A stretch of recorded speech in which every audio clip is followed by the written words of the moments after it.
तो last episode में हमने देखा कि बढ़ते हुए मर्डर्स की मिस्ट्री को सॉल्व करने के लिए ये केस एल को दिया जाता है, जो बहुत ही क्लेवरली ये पता लगाता है कि मर्डरर जापान के केंटो रीजन में रहने वाला है और लोग उन मर्डर्स के पीछे छिपे हुए पर्सन को कीरा नाम से एड्रेस करने लगते हैं। अब आगे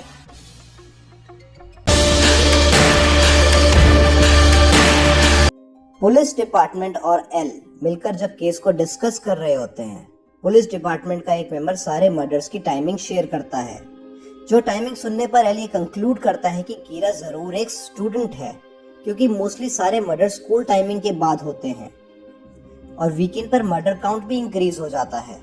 एल ये भी समझ जाता है कि कीरा वर्ल्ड को जस्टिस दिलाना चाहता है, क्योंकि वो सिर्फ क्रिमिनल्स को मार रहा है। Does anyone else have something they'd like to add? Yes, sir. What is it, Matsuda?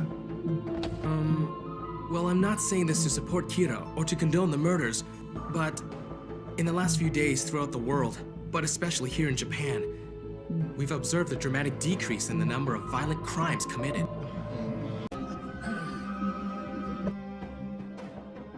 Conference के खत्म होने से पहले एल पुलिस डिपार्टमेंट से ये रिक्वेस्ट करता है कि उसे डाटा अवेलेबल कराया जाए कि क्रिमिनल्स के रिकॉर्ड्स और उनकी फोटोज पब्लिक में किस मीडियम के थ्रू अवेलेबल कराए जा रहे हैं।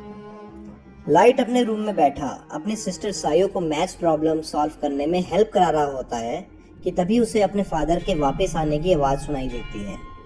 डिनर के टाइम लाइट अपने फादर से पूछता है कि क्या वो ठीक हैं, क्योंकि वो बहुत थके हुए लग रहे होते हैं। उसके फादर बताते हैं कि वो नए केस को लेकर थोड़े परेशान हैं, जिससे उनका मतलब होता है कीरा केस से। Is everything okay, Dad? You look tired. Yeah, I'm not able to say too much about it, but this case I'm working on now is really tough.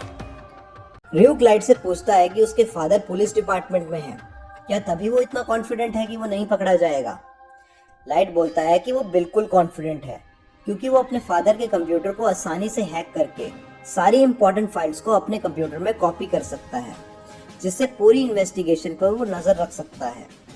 Light को जब ये पता लगता है कि डेथ की टाइमिंग की वजह से पुलिस डिपार्टमेंट और एल किसी स्टूडेंट को कीरा समझ रहे हैं, तब वो क्रिमिनल के नाम लिखने के साथ साथ डेथ की टाइमिंग भी लिखना शुरू कर देता है, जिससे उस पर किसी को सस्पिशन ना हो। पुलिस डिपार्टमेंट को जब ये पता लगता है कि 23 क्रिमिनल्स और मारे जा चुके हैं और वो भी हर घंटे एक क्रिमिनल, तब उनका सस्पिशन कीरा के स्टूडेंट होने पर से हटने लगता है। तभी एल पुलिस डिपार्टमेंट को बताता है कि वो मेन पॉइंट को मिस कर रहे हैं। एल बताता है कि कीरा हमें ये मैसेज सेंड करना चाहता है कि ना वो पर्सनली प्रेजेंट हुए बिना किसी को मार सकता है, वो डेथ की टाइमिंग्स भी कंट्रोल कर सकता है। I believe Kira is telling us that not only can he kill from a distance, but he can also determine the time of death. L आगे बताता है कि न्यूज में बंद हुए क्रिमिनल्स को मारने की जगह जेल में बंद हुए क्रिमिनल्स को मारकर कीरा हमें ये बताना चाहता है कि वो पुलिस डिपार्टमेंट की इन्फो को भी हैक कर सकता है। This can only mean that Kira has access to police information.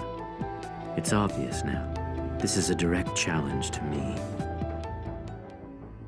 अब र्यूक लाइट से पूछता है कि उसके अलग अलग टाइम पर किए गए 23 किलिंग्स की वजह से एल को ये पक्का पता लग जाएगा कि उसके पास पुलिस इंफॉर्मेशन को एक्सेस करने का कोई तरीका है।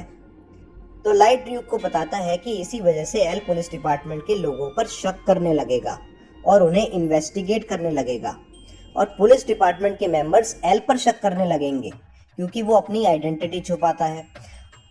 और इसी वजह से अगर पुलिस डिपार्टमेंट एल को कस्टडी में ले आएगी तो उसके लिए एल को एलिमिनेट करना आसान हो जाएगा। अब होता भी कुछ लाइट के प्लान के अकॉर्डिंग ही है। एल बतारी के थ्रू पुलिस डिपार्टमेंट में काम कर रहे मेंबर्स और उनके क्लोज जो भी लोग हैं उनकी इंफॉर्मेशन निकलवा लेता है, और दूसरी तरफ पुलिस डिपार्टमेंट के 3 मेंबर्स कीरा के डर से रिजाइन कर देते हैं। Sir, the truth is we could be killed by Kira at any time. For these reasons, we refuse to continue working this case. Excuse us, Chief. Hey, stop! All of you! Hold it right there! अब light अपने घर जा रहा होता है तो Ryuk उसे बताता है कि कोई है जो उसे फॉलो कर रहा है, जिससे लाइट बहुत टेंशन में आ जाता है। You're being followed by another human. He's watching you right now.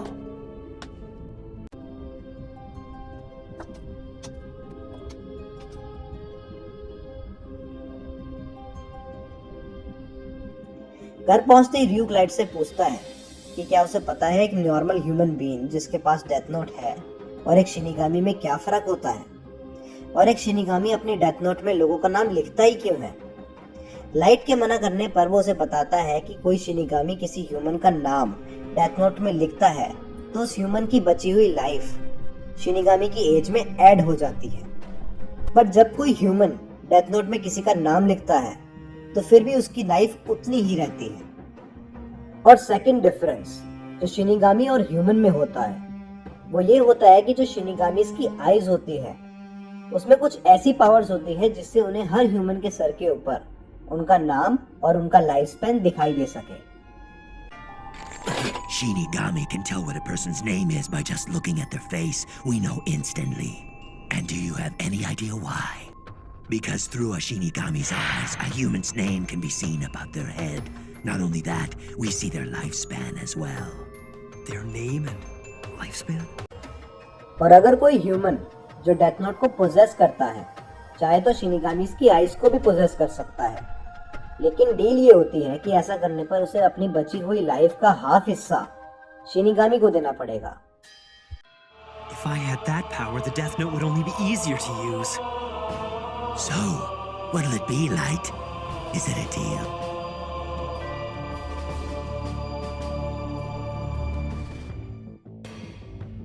और यहाँ खत्म होती है हमारे डेथ नोट की एपिसोड 3 की story. Like other videos, this video also has a target to achieve, and the target for this video is 700 likes. और अगर आपको ये वीडियो पसंद आई हो तो इसे जरूर शेयर कीजिए।